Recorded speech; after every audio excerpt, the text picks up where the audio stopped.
Temperature show করে এমন একটি বোতল, যেটাকে একেকজন একেকভাবে বলে। টেম্পারেচার স্টেনলেস স্টিল এলইডি বোতল। তো আমি এটা স্বপ্ন থেকে একটা অফারে কিনেছিলাম অনেকটা ছাড়ে।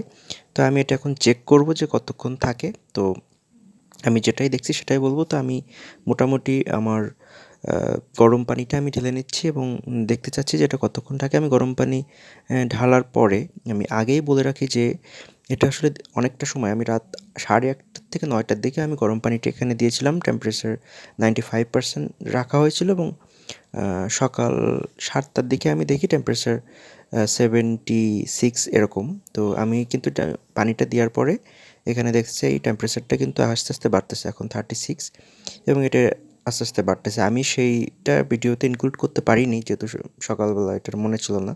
তবে এটা মোটামুটি সারা রাত বলা চলে যে আপনার গরম থাকবে। এবং আমরা ঠান্ডা জলও দিয়েও টেস্ট করে দেখছি, বেশ খানিকক্ষণ সময় ঠান্ডা থাকে, তবে একটু কমে।